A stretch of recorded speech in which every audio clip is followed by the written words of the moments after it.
नमस्कार विद्यार्थी मित्रांनो, आज आपण मानवी शरीरातील एका अत्यंत महत्त्वाच्या प्रणालीबद्दल म्हणजेच रक्ताभिसरण संस्थेबद्दल सखोल माहिती घेणार आहोत. रक्ताभिसरण संस्था म्हणजे काय? ही ती प्रणाली आहे जी आपल्या संपूर्ण शरीरात रक्त पंप करते आणि रक्ताचा अखंड प्रवास सुनिश्चित करते. या प्रवासाचा उद्देश शरीराच्या प्रत्येक पेशीला जीवनदायी घटक पोहोचवणे आहे. तुमच्या समोर शरीरातील रक्तवाहिन्यांचे ब्लड वेसल्स रक्तवाहिन्या प्रचंड मोठे जाळे दिसत आहे. धमन्या आर्टरी शुद्ध रक्त वाहून नेतात, तर शिरा वेन अशुद्ध रक्त परत आणतात. हा संपूर्ण प्रवास नियंत्रित करतो एक छोटा पण शक्तिशाली अवयव, आपले हृदय, हार्ट. हृदय म्हणजे आपल्या शरीराचे मध्यवर्ती पंपिंग स्टेशन आहे. ते अथकपणे कार्य करते आणि रक्त संपूर्ण शरीरात ढकलते. चला आता हृदयामध्ये रक्ताचा प्रवास नेमका कसा होतो हे पाहूया. हृदयाला प्रामुख्याने 4 कप्पे चेंबर्स असतात, 2 अलिंद एट्रिया आणि 2 निलय वेंट्रिकल्स. प्रत्येक कप्प्याचे कार्य वेगळे आहे. शरीरातील वापरलेले ऑक्सिजन विरहित ऑक्सिजनपूर अशुद्ध रक्त सर्वप्रथम हृदयाच्या उजव्या बाजूला म्हणजे उजव्या अलिंदात प्रवेश करते.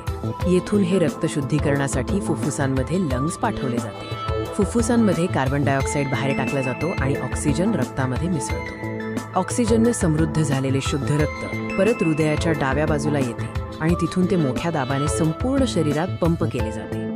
आता आपण बघूया की हे शुद्ध रक्त शरीराच्या पेशींपर्यंत कसे पोहोचते. धमन्या आर्टरीज हृदयापासून शुद्ध रक्त घेऊन जातात, तर शिरा वेन्स अशुद्ध रक्त हृदयाकडे परत आणतात. मात्र पेशींपर्यंत पोहोचण्यासाठी रक्त केशवाहिन्यांचा कॅपिलरीज वापर करते. केशवाहिन्या कॅपिलरीज अत्यंत बारीक रक्तवाहिन्या आहेत. त्यांची भिंत खूप पातळ असते, ज्यामुळे देवाणघेवाण करणे सोपे होते.